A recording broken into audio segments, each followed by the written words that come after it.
Hello दोस्तों, कैसे हैं सब। मैं हिमांशु स्वागत करता हूं आप सबका आपके अपने चैनल कॉमिक वर्ल्ड पर। तो चलिए दोस्तों, शुरू करते हैं। राज कॉमिक्स में नागराज और सुपर कमांडो ध्रुव का मल्टी स्टारर कॉमिक विशेषांक नेगेटिव्स का तीसरा भाग हो गया। पर पहले मेरे मंगेतर को आजाद करो, मैं उसे देखना चाहता हूँ। हमारा काम सही हुआ तो तुम्हारी मंगेतर भी सलामत रही मिलेगी डॉक्टर। सेट 5 के ट्रांसमिशन सिस्टम में लगने वाली असली चिप दिखाओ। ये देखो, इसे मैंने तुम्हारी स्पाई चिप से रिप्लेस कर दिया है। गुड, अब तुम अपनी मंगेतर से मिल सकते हो ऊपर जाकर। अब तक तुम्हारी मंगेतर तो अपनी स्वर्ग यात्रा के लिए रवाना हो भी चुकी होगी। यह तो सचमुच जा रही थी, पर हमने इसकी स्वर्ग यात्रा का टिकट कैंसिल करा दिया। ये कैसे? ये बची कैसे? Double cross! सच्चाई ने बचाया इसे। योको को परेशान देखकर इसकी दोस्त श्वेता ने वजह पूछी और ये झूठ नहीं बोल पाया। सत्य ने मृत्यु को टाल दिया। मौत टली नहीं, तेरे ऊपर आ गई है नौटंकी। तू जो भी है, तूने गलत जगह पर टांग अड़ा दी है। चंडी का नाम है मेरा, मौत को तो मैं साथ लेकर ही घूमती हूँ, चाहिए तो ले लो। वैसे मौत पर तुम जैसे लोगों के लिए ऑफर में अच्छा डिस्काउंट है, लेकिन मुझे लगता है कि तुम लोगों को तो मौत भी नसीब नहीं है। चलो, तुम्हारी जेल की रसीद काट कर मैं तो निश्चिंत हो लूं, फिर जो करना हो यहाँ की पुलिस करेगी। तुम फिरंगी हर बात को मजाक समझते हो। हमारे एजेंट्स हर स्तर पर सक्रिय हैं। अगर इस लेवल पर हमारा मिशन फेल हो भी गया तो अटैक अगले स्तर पर होगा। वे सैटेलाइट्स कभी नहीं उड़ेंगी। मेरी ही बनाई सैटेलाइट पर कम वक्त क्यों आग लगाए हुए हैं? इनको समझ क्यों नहीं आता कि इससे सिर्फ चंद देशों को नहीं, पूरी मानवता को फायदा होने वाला है। पर तुम शैतानों की दुनिया को गुलाम बनाने की हसरत कभी पूरी नहीं होगी। हम तुम्हें सैटेलाइट नेट के जरिए इस दुनिया पर कब्जा नहीं करने देंगे। वे सैटेलाइट्स कभी नहीं उड़ेंगी। मेरी ही बनाई सैटेलाइट पर कम क्यों आग लगाए हुए हो? इनको समझ क्यों नहीं आता कि इससे सिर्फ चंद देशों का नहीं, पूरी मानवता को फायदा होने वाला है। और ये भैया का कोई फोन क्यों नहीं आया?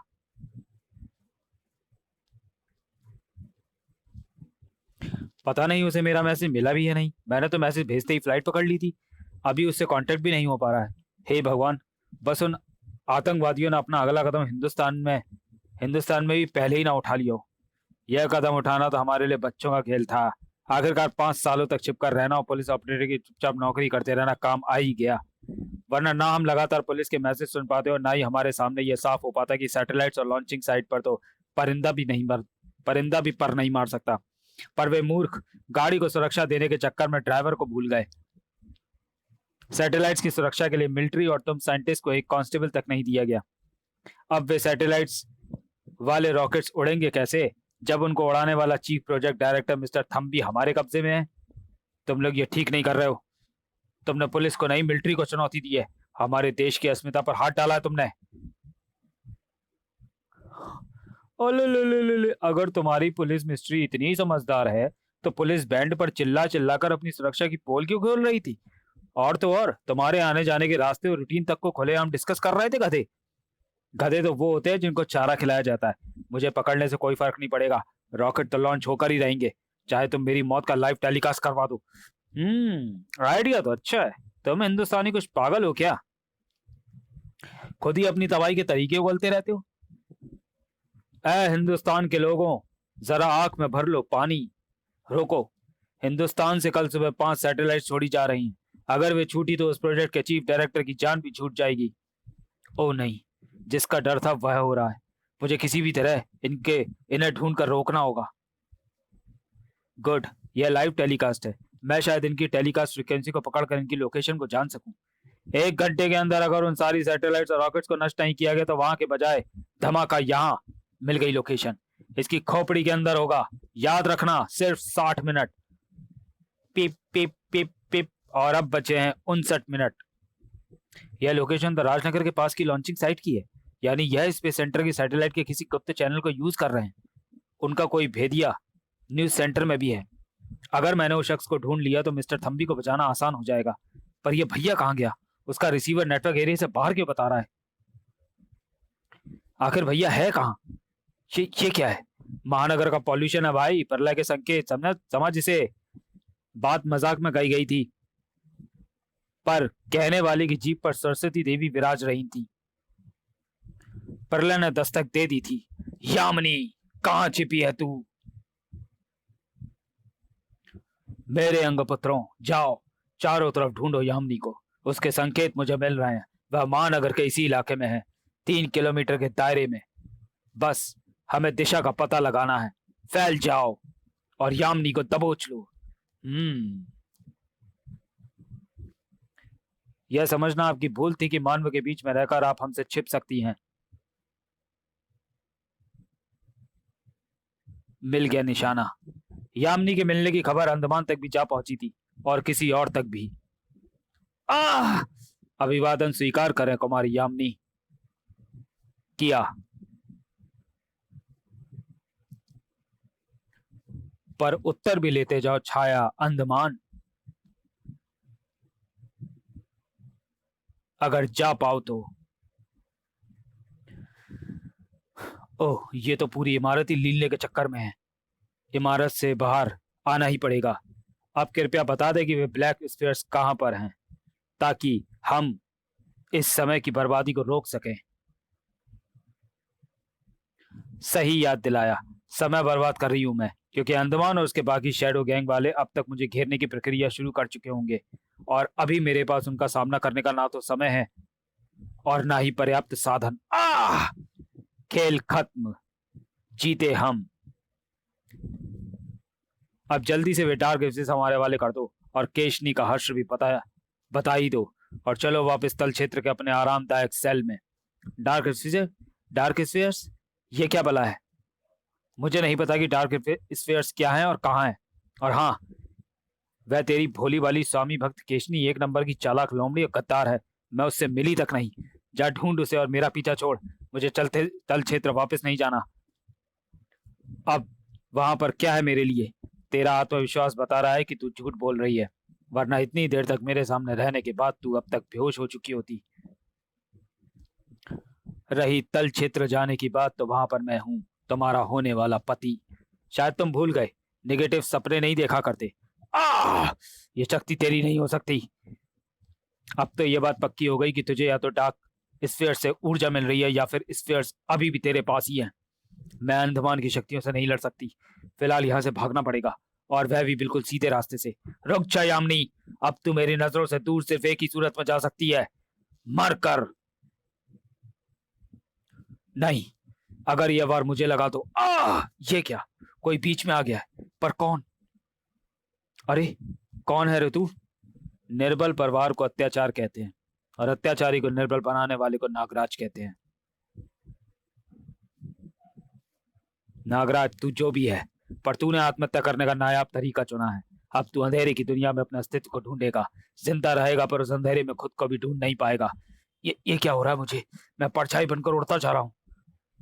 नागराज, मैंने सुना है तुम्हारे बारे में। तुम एक रक्षक हो, ब्रह्मांड रक्षक। मैं तुम्हें मरने नहीं दूंगी। सोख लूंगी मैं इस वार को, जरूर सोखूंगी। वैसे भी नागराज के अंधकार में बदलने के बाद तू कौन सा मेरा पीछा छोड़ देगा? पर ओह, नागराज कलाई से सब चमकते सर्प निकाल रहा है। जगमगाते सर्प छाया कणों को वापस पलटा रहे हैं। जाहिर है अंधकार प्रकाश से विपरीत दिशा में ही जाएगा। जगमग सर्पों ने पहले नागराज पर छाई छाया को सोखा और फिर वे अंडमान की तरफ उड़ चले। अब यह तो जाती है। अंडमान को प्रकाश मिटा रहा है। तू घबरा मत, तुझको अपना बनाए बगैर अंडमान मिटने वाला नहीं है। वैसे भी यह हरी त्वचा वाला जो वार सह गया है, वह घातक नहीं था, सिर्फ एक संपर्क वार था। तुमसे संपर्क साध कर वश में करने के लिए वार तो मैं अब करूंगा। अगर ये बीच से नहीं हटा तो। तुम मुझे अपराधी नहीं लगते, तुम्हारा मकसद कुछ और ही है। कौन हो तुम, और इस लड़की से क्या चाहते हो? अंडमान कहते हैं मुझे, और ये लड़की मेरी मंगेतर है। इसके पिता ने खुद इसका हाथ मेरे हाथों में दिया था। यह हमारा आपसी मामला है। तुम इस मामले के बीच में आओगे तो परछाई बनकर रह जाओगे। मुझे तो इस लड़की और तुम में कोई समानता नहीं दिखती। और पिता की इच्छा का मैं सम्मान तो करता हूँ, पर लड़की की इच्छा ही अंतिम इच्छा होती है। जाओ, जहां से आए हो वहां वापस लौट जाओ। अब मैं अपने क्षेत्र में और विनाश बर्दाश्त नहीं करूंगा। बर्दाश्त करने की आवश्यकता पड़ेगी भी नहीं, क्योंकि परछाइयां कुछ महसूस नहीं करती। छाया जगत में तुम्हारा स्वागत है नागराज। यह वार मेरा क्या करेगा ये मुझे पता नहीं। इस बार मैंने अपने शरीर को सूक्ष्म सर्पों की परत में ढककर सुरक्षित कर लिया था। और पता चलेगा भी नहीं, क्योंकि नागराज 2 बार धोखा नहीं खाता। छायाएं छिन्न भिन्न नहीं होती नागराज, पर हाड़ मांस के शरीर के चिथड़े जरूर होते हैं। तेरे शरीर में ऊर्जा सोखने की कुछ अद्भुत क्षमता है। इतनी काली ऊर्जा में तो एक बहुमंजिला इमारत कोयला बन जाती। यानी डोज बढ़ानी पड़ेगी। नागराज बचो, ये वार तुम्हें परछाई में बदल कर ही दम लेगा। परछाई चाहिए तो इनको सिर्फ मेरी परछाई ही मिलेगी, पर जल्दी इस काली ऊर्जा धारी से निपटने का स्थायी रास्ता ढूंढना होगा, वरना यह लड़ाई लंबी और खतरनाक। ये क्या हो रहा है? ये कैसे संभव है? संभव है नागराज।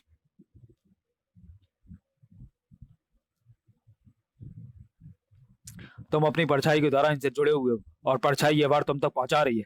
चलो अच्छा ही हुआ। अच्छा हुआ कैसे? हाँ, अब मुझे अपने बचाव पर ध्यान देने की जरूरत नहीं है। मेरे शरीर के नाग इस छाया प्रभाव को तेजी से फैलने नहीं देंगे, और इस दौरान मैं इस छाया प्रभाव को काबू में कर लूंगा। और ऐसा करने का सबसे आसान और सीधा तरीका है इस छाया वार की जड़ को ही उखाड़ फेंकना, जिसका नाम है अंधमान।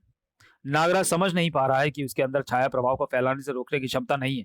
अंधमान पिट नहीं रहा है, वह छाया वार के फैलने का इंतजार कर रहा है, ताकि वह नागराज को अपना बंधक बना सके।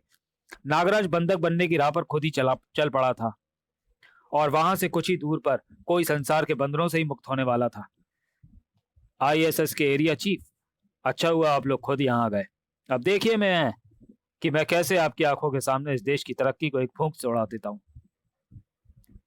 हिंदुस्तान को यह लॉन्च रोकना ही होगा। लाइव टेलीकास्ट के सिग्नल की लोकेशन यही थी। अब मुझे बस उस शख्स का पता करना है जो यहाँ से सिग्नल को रूट कर रहा है। फिर उसके जरिए मुझे षड्यंत्रकारियों तक पहुंचने में ज्यादा वक्त नहीं लगेगा। सिग्नल स्टोर रूम से आ रहे हैं। यहाँ पर तो एक ही है। हेलो। चंडिका ने शिकार को चकित तो कर दिया था, पर अब चकित होने की बारी चंडिका की थी। उफ, इतनी फुर्ती! यह तो ट्रेंड आतंकवादी लगता है। फुर्तीला है तू, जेल में भी फटाफट जाएगा। बस बात हो गया। हमें जान लेने की ट्रेनिंग नहीं दी जाती। मियाद खत्म हुई काफिरों। तुमने अपने कदम पीछे नहीं खींचे, पर अगर जान लेनी पड़ी तो ओह! अब मुझे चाकू की धार को इसकी गर्दन पर खींचना होगा, धीरे धीरे। अब स्क्रीन की रोशनी में तेरा चेहरा साफ। अरे तू तो अब पूरी दुनिया इसकी कुर्बानी देखेगी जिसके जिम्मेदार होगे तुम। सर, क्या ये सच में ऐसा करेगा सर? लगता तो है कि आज कुर्बानी होकर ही रहेगी, तो मेरी कुर्बानी का नजारा पूरी दुनिया देखेगी, जरूर देखेगी। यहाँ मेरे पूरे गैंग के साथ ही मेरे आका देख रहे हैं और तेरे आका भी देखेंगे। यानी यहाँ पर तुम्हारा पूरा गैंग है? बिना शक। तो फिर काक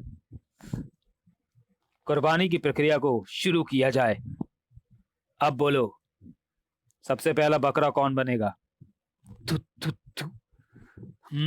जैसे ही मैंने तुम्हें पहचाना वैसे ही मैं समझ गई थी कि ध्रुव को श्वेता का मैसेज मिल गया है, पर यह स्कीम फटाफट बनी कैसे? पीटर और स्कीम है क्या? तूने हमारे प्लान को चौपट कैसे किया? तुम्हारा प्लान? ना ना ना, सुनती जाओ, सरदार भी यही पूछ रहा है। तुम तो मेरे प्लान पर काम कर रहे थे। मैंने कहा था ना कि गधा तो वह होता है जो चारा खाता है। मिस्टर थम्बी की मतलब मेरी स्थिति बताने वाले जो पुलिस कंट्रोल रूम वाले तुम्हें बेवकूफ लग रहे थे, वह असल में तुम्हें चारा डाल रहे थे, और वह चारा तुमने गधे की तरह बिना सोचे समझे बड़े चाव से खा भी लिया। अब तुम्हारा पूरा गैंग यहाँ पर है। बस इतना बता दो कि जेल सीधे जाना चाहोगे या अस्पताल होकर जाओगे। बड़ा चालाक बनता है तू, पर तूने हमारे हाथ से AK-47 लेकर तोप थमा दी है। लाइव टेलीकास्ट तो होगा, पर अब वह तेरी मौत का होगा। खत्म कर दो इसे। पर यह सब चक्कर क्या है? श्वेता का मैसेज मिलते ही कैप्टन एक्शन में आ गया था। वैसे तो लॉन्च साइट की सुरक्षा व्यवस्था को भेद पाना इतना आसान नहीं था, फिर भी कैप्टन कोई रिस्क नहीं लेना चाहता था। इससे पहले कि वे लोग खुद कोई कदम उठाते, कैप्टन ने उन्हें अपने मुताबिक कदम उठाने पर मजबूर कर दिया। कैप्टन के कहे मुताबिक प्रोजेक्ट इंचार्ज मिस्टर थम्बी के यहाँ आने के समय और रूट को पुलिस फ्रिक्वेंसी पर लीक किया गया। आतंकवादियों ने उस सूचना के आधार पर मिस्टर थम्बी का अपहरण कर लिया, जो कि वास्तव में कैप्टन था। हमारा अगला काम उनके सिग्नलों को इंटरसेप्ट करके उनके ठिकाने का पता लगाना था। चूंकि स्पेस सेंटर से हम किसी भी सैटेलाइट को डायरेक्ट कंट्रोल कर सकते थे, इसलिए कैप्टन ने इस इंटरसेप्ट के लिए स्पेस सेंटर को ही चुना। सिर्फ ऑपरेशन इंचार्ज भी हमारी प्लानिंग जानते थे, पर ध्रुव को इतना पक्का यकीन कैसे था कि आतंकवादी लाइव ट्रांसमिशन दिखाएंगे जरूर? कैप्टन का यह मानना था कि आतंकवादियों के बाद धमकी देने का वही एक रास्ता था। ये क्या था? हमला! आतंकवादी तो वहां पर है, फिर यहाँ पर हमला कौन कर रहा है? टेलीकास्ट में डिस्टरबेंस आ रहा है, जैसे कोई सिग्नल सोख रहा हो। कौन हो सकता है? चटाक! भूसा भी कमाल की चीज होता है। अगर हवा में बिखर कर नाक में चला जाए तो छींक आती है, और इंसान या तो छींक सकता है या आंखें खुली रख सकता है। ये दोनों काम एक साथ नहीं हो सकते। और भूसा नाक में न जा पाए तो आंखों में तो जाता ही जाता है, लेकिन अगर कोई फिर भी आंख खुली रख सके तो भूसे के इस बादल के पार साफ देख पाना नामुमकिन है। भागो, इसके पास आने से पहले प्लाम प्लाम प्लाम प्लाम हम अपनी कार तक पहुंच चुके होंगे। मुझसे बचकर भागोगे? अरे कानून के तो सिर्फ हाथ लंबे होते हैं, पर ध्रुव के तो पैर भी लंबे हैं। बस रुक जा ध्रुव, तूने पूरा प्लान तो अच्छा बनाया, पर तू एक चूक कर गया, अपने साथ साथ बेचारे वैज्ञानिक असिस्टेंट को पकड़वा दिया। तो चलिए दोस्तों, वीडियो को यहीं समाप्त करते हैं और मिलते हैं नेगेटिव्स के चौथे भाग में अगले वीडियो में। तब तक के लिए धन्यवाद।